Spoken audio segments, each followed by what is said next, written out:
Early yesterday morning, city police and firefighters went to a call about smoke filling the building at 100 James Street. Two small fires were quickly extinguished. Nobody was injured. However, several people were temporarily evacuated from their apartments due to the smoke. The incident is being treated as suspicious in nature, and the investigation is ongoing.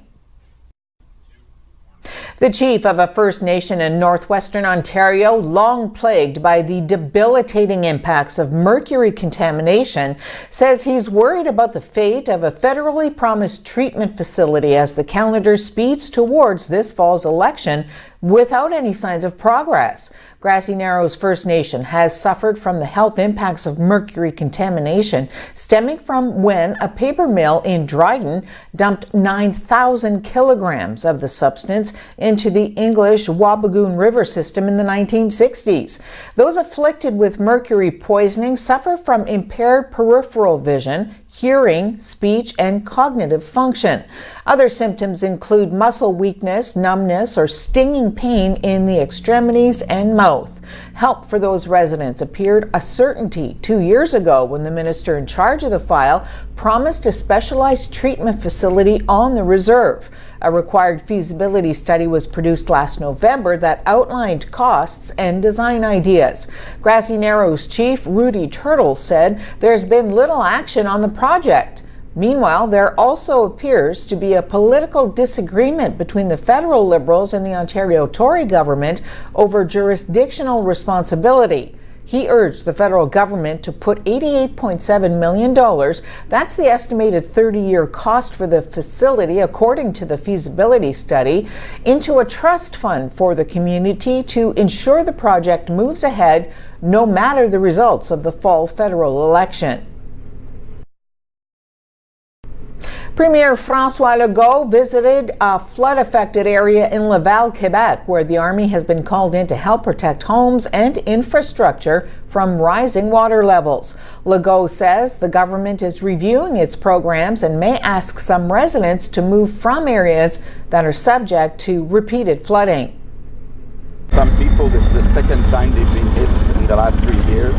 So we are reviewing the programs to make sure that the taxpayers, they don't pay too much for rebuilding places that will be touched often.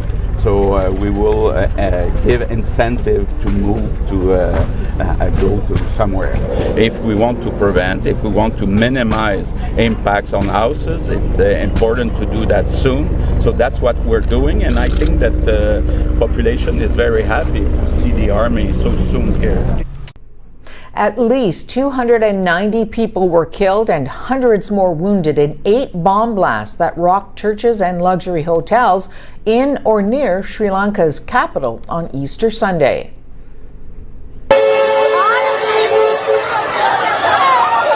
There was a loud explosion.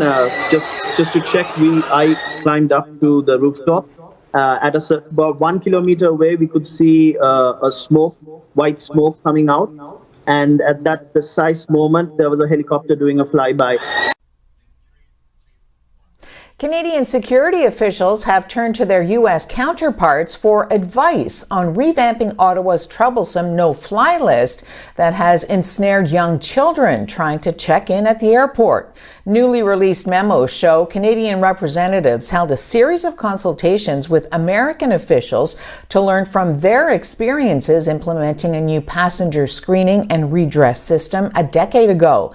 The Public Safety Canada memos released under the Access to Information Act detail the steps being taken to redesign Canadian no-fly procedures, from legislative and regulatory changes to hefty information technology investments. One memo says it's important to note that implementing the Enhanced Passenger Protect program is a substantial undertaking that will take some time. It involves the passage of legislation, new regulations, the development and testing of IT systems, and domestic domestic air carriers adopting the new system.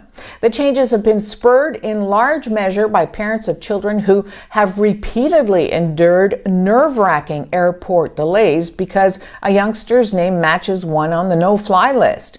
A bill currently before the Senate would allow federal officials to electronically screen air passenger information against the list, a process now handled by the airlines.